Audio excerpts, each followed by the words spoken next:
ನಾವಿವತ್ತು ರೆಸ್ಟೋರೆಂಟ್ ಸ್ಟೈಲಲ್ಲಿ cheesy white sauce ಮ್ಯಾಕ್ರೋನಿನ ಹೇಗೆ ಮಾಡೋದು ಅಂತ ಹೇಳಿ ನೋಡೋಣ. ತುಂಬ ಚೆನ್ನಾಗಿರುತ್ತೆ, ಟ್ರೈ ಮಾಡಿ ನೋಡಿ.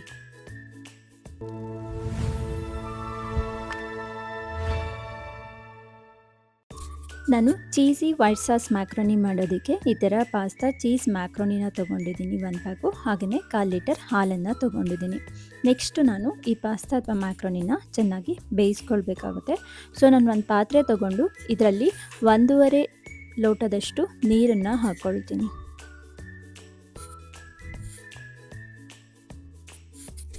ಪ್ಯಾಕಲ್ಲಿರುವಂಥ ಪಾಸ್ತಾ ಅಥವಾ ಮ್ಯಾಕ್ರೋನಿನ ನೀರಿಗೆ ಹಾಕ್ಕೊಂಡು ಇದನ್ನು ಚೆನ್ನಾಗಿ ಬೇಯಿಸ್ಕೊಳ್ಬೇಕಾಗತ್ತೆ. ಒಂದು 5 ನಿಮಿಷ ಬೇಯಿಸಿದ್ರೆ ನಿಮಗೆ ಪರ್ಫೆಕ್ಟಾಗಿ ಈ ಪಾಸ್ತಾ ಬೆಂದಿರುತ್ತೆ. ನೀವು ತುಂಬ ಹೊತ್ತೇನು ಬೇಯಿಸೋದು ಬೇಡ. ತುಂಬ ಬೇಯಿಸಿದ್ರೆ ನಿಮಗೆ ಅದು ತುಂಬ ಸಾಫ್ಟ್ ಆಗುತ್ತೆ, ಆವಾಗ ಅಷ್ಟೊಂದು ಟೇಸ್ಟ್ ಇರಲ್ಲ. ಸೊ ಒಂದು 5 ಮಿನಿಟ್ಸ್ ಬೇಯಿಸ್ಬಿಟ್ಟು ಒಂದು ಸ್ಪೂನಲ್ಲಿ ಅಥವಾ ನೀವು ಕೈಯಲ್ಲಿ ಟಚ್ ಮಾಡಿದ್ರೆ ಸ್ವಲ್ಪ ಸಾಫ್ಟ್ ಆಗಿದ್ದರೆ ಸಾಕು. ಅಷ್ಟಾದರೆ ನೀವು ಪಾಸ್ತಾ ಬೆಂದಿದೆ ಅಂತ ಹೇಳಿ. ತುಂಬ ಬೇಯಿಸ್ಕೊಳ್ಳೋಕೆ ಹೋಗಬೇಡಿ. ನೋಡಿ, ಇದು ಇವಾಗ ಕುದೀತಾ ಇದೆ ನೀರು. ಈ ಥರ ಸ್ವಲ್ಪ ಮಿಕ್ಸ್ ಮಾಡ್ತಾ ಇರಿ, ಇಲ್ಲಾಂದರೆ ತಳ ಹಿಡಿದ್ಬಿಡುತ್ತೆ. ಹಾಗಾಗಿ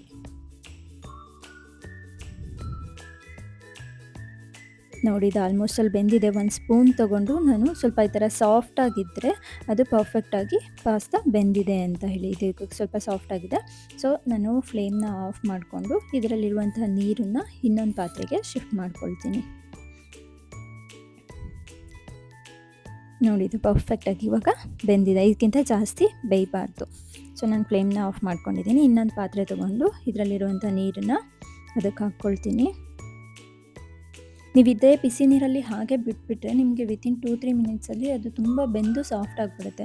ಹಾಗಾಗಿ ಇದರಲ್ಲಿರುವಂಥ ನೀರನ್ನು, ಬಿಸಿ ನೀರನ್ನು ಇನ್ನೊಂದು ಪಾತ್ರೆಗೆ ಶಿಫ್ಟ್ ಮಾಡ್ಕೊಳ್ಳೋದು ಬೆಟರು.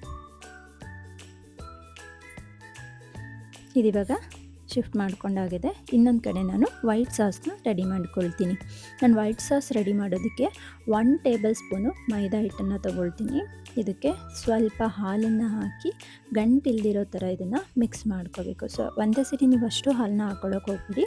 ಸ್ವಲ್ಪ ಹಾಲನ್ನ ಹಾಕ್ಕೊಂಡು ಈ ಥರ ನೀಟಾಗಿ ಗಂಟಿಲ್ದಿರೋ ಥರ ಮಿಕ್ಸ್ ಮಾಡ್ಕೊಂಬಿಡಿ. ನೋಡಿ ನಾನು ಯಾವ ಥರ ಮಿಕ್ಸ್ ಮಾಡ್ಕೊಳ್ತಾ ಇದ್ದೀನಿ ಅಂತ. ಈ ಥರ ಮಾಡಿಕೊಂಡ್ರೆ ನಿಮಗೆ ಸ್ವಲ್ಪನೂ ಗಂಟಿರಲ್ಲ, ಇಲ್ಲ ಅಂದರೆ ಮೈದಾ ಹಿಟ್ಟು ನಿಮಗೆ ಗಂಟಾಗಿಬಿಡುತ್ತೆ. ಸೊ ನಾನಿವಾಗ ಉಳಿದಿರುವಂಥ ಅಷ್ಟು ಹಾಲನ್ನು ಇದಕ್ಕೆ ಮಿಕ್ಸ್ ಮಾಡ್ಕೊತೀವಿ. ನೀವು ಬೇಕಾದರೆ 1/4 ಲೀಟರ್ ಹಾಲನ್ನೇ ಯೂಸ್ ಮಾಡ್ಬೋದು, ಇಲ್ಲ ಅಂದರೆ ಅರ್ಧ ಹಾಲು ಅರ್ಧ ನೀರನ್ನು ಬೇಕಾದರೂ ಯೂಸ್ ಮಾಡ್ಕೊಳ್ಬೋದು. ನಾನು ಹಾಲು ಯೂಸ್ ಮಾಡಿದ್ರೆ ತುಂಬ ತಿಕ್ಕಾಗಿ ಕ್ರೀಮಿಯಾಗಿ ಇರುತ್ತೆ, ಹಾಗಾಗಿ ನಾನು 1/4 ಲೀಟರ್ ಹಾಲನ್ನೇ ಯೂಸ್ ಮಾಡ್ಕೊಂಡಿದ್ದೀನಿ. ಇದು ಪಾಸ್ತಾ ಮಾಡಿಟ್ಟಿರುವಂತಹ ನೀರಿದೆ, ಹಾಗೆಯೇ ಬೇಯಿಸ್ಕೊಂಡಿರುವಂಥ ಪಾಸ್ತಾ ಇನ್ನೂ ರೆಡಿ ಇದೆ. ನೆಕ್ಸ್ಟು ನಾನು ಒಂದು ಬಾಣಲಿಯಲ್ಲಿ 2-3 ಟೇಬಲ್ ಸ್ಪೂನ್ ಆಗುವಷ್ಟು ಆಯಿಲ್ನ ತೊಗೊಳ್ತೀನಿ.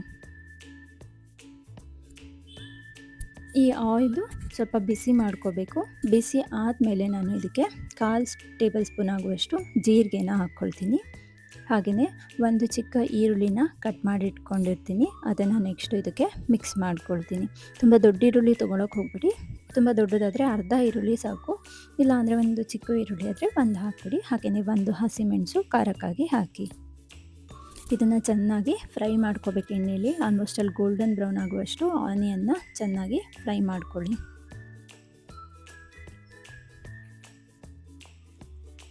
ನೋಡಿ, ಇದು ಇವಾಗ ಆಲ್ಮೋಸ್ಟ್ ಅಲ್ಲಿ ಬೆಂದಿದೆ. ಇದಕ್ಕೆ ನಾನು ರೆಡಿ ಮಾಡಿ ಇಟ್ಕೊಂಡಿರುವಂತಹ ಪಾಸ್ತಾನ ಆ್ಯಡ್ ಮಾಡ್ಕೊಳ್ತೀನಿ. ನೋಡಿ, ಈ ಥರ ನೀಟಾಗಿ ಮಿಕ್ಸ್ ಮಾಡ್ಕೋಬೇಕು ನೀವು ಒಗ್ಗರಣೆ ಜೊತೆ. ನೆಕ್ಸ್ಟು ನಾನು ರೆಡಿ ಮಾಡಿ ಇಟ್ಕೊಂಡಿರುವಂತಹ ವೈಟ್ ಸಾಸ್ನ ರೆಡಿ ಮಾಡಿ ಇಟ್ಕೊಂಡಿದ್ದನ್ನು ಇದಕ್ಕೆ ಹಾಕ್ಕೊಳ್ತೀನಿ.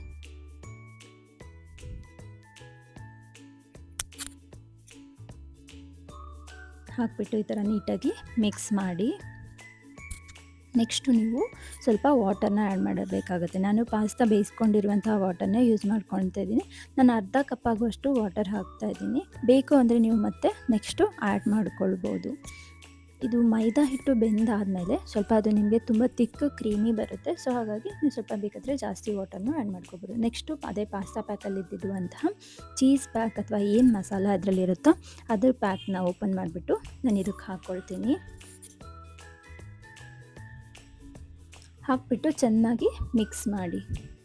ಇದಿವಾಗ ನಿಮಗೇನಾದರೂ ತುಂಬ ತಿಕ್ ಅನ್ನಿಸ್ತಾ ಇದೆ ಅಂತ ಹೇಳಿದರೆ ನೀವು ಬೇಕಿದ್ರೆ ಸ್ವಲ್ಪ ವಾಟರ್ ಕೂಡ ಆ್ಯಡ್ ಮಾಡ್ಕೊಳ್ಬೋದು. ಇದು ಚೆನ್ನಾಗಿ ಬೇಯಬೇಕು. ಚೆನ್ನಾಗಿ ಕುದಿಸ್ಕೊಂಡ್ರೆ ನಿಮಗೆ ಕ್ರೀಮಿಯಾಗಿ ಬರುತ್ತೆ. ಸ್ವಲ್ಪ ತಿಕ್ಕು ಜಾಸ್ತಿ ಇದೆ, ಸೊ ಹಾಗಾಗಿ ನಾನು ಇನ್ನೊಂದು ಸ್ವಲ್ಪ ವಾಟರ್ನ ಆ್ಯಡ್ ಮಾಡ್ಕೊಂಡಿದ್ದೀನಿ. ನಾನು ಆಲ್ರೆಡಿ ಇದು ಕುದಿಸ್ಕೊಂಡಿರೋ ನೀರಲ್ವ, ಹಾಗಾಗಿ ನಾನು ಹಾಗೆ ಡೈರೆಕ್ಟಾಗಿ ಆ್ಯಡ್ ಮಾಡ್ಕೊಳ್ತಾ ಇದ್ದೀನಿ. ನಾನು ಈ ಕನ್ಸಿಸ್ಟೆನ್ಸಿಯಲ್ಲಿದ್ದರೆ ನಿಮಗೆ ನೆಕ್ಸ್ಟು ಕುದ್ದಾದಮೇಲೆ ಅಥವಾ ಬಾಯ್ಲ್ ಆದಮೇಲೆ ಕರೆಕ್ಟಾಗಿ ನಿಮಗೆ ತುಂಬ ತಿಕ್ಕಾಗಿ ಕ್ರೀಮಿಯಾಗಿ ಇರುತ್ತೆ.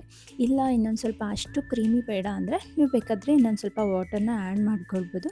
ನಾನು ತುಂಬ ತಿಕ್ಕ ಕ್ರೀಮಿಯಾಗಿ ಮಾಡ್ತಿರೋದ್ರಿಂದ ನಾನು ಸ್ವಲ್ಪನೇ ವಾಟರ್ನ ಆ್ಯಡ್ ಮಾಡ್ಕೊಂಡಿದ್ದೀನಿ. ನೋಡಿ ಎಷ್ಟು ಕ್ರೀಮಿಯಾಗಿದೆ ಅಂತ ಹೇಳಿ. ಈ ಥರ ಚೆನ್ನಾಗಿ ನೀವು ಬೇಯಿಸ್ಕೊಳ್ಳಿ. ಸಕ್ಕತ್ತಾಗಿರುತ್ತೆ. ನೀವು ಇದನ್ನು ಮಾಡಿದ ತಕ್ಷಣವೇ ತಿನ್ನಬೇಕು, ಇಲ್ಲ ಅಂದರೆ ನಿಮಗದು ಕ್ರೀಮು ಗಟ್ಟಿ ಆಗಿಬಿಡುತ್ತೆ. ಸ್ವಲ್ಪ ಹೊತ್ತು ಇಟ್ಬಿಟ್ಟೆಲ್ಲ ತಿನ್ನೋದಕ್ಕಾಗಲ್ಲ. ಇದು ಪರ್ಫೆಕ್ಟಾಗಿ ರೆಡಿಯಾಗಿದೆ. ನೆಕ್ಸ್ಟ್ ಸರ್ವಿಂಗ್ ಬೌಲ್ಗೆ ಹಾಕ್ಕೊಳ್ಳಿ. ತುಂಬ ಚೆನ್ನಾಗಿರುತ್ತೆ. ಒಂದ್ಸರಿ ಟ್ರೈ ಮಾಡಿ ನೋಡಿ. Thank you for watching.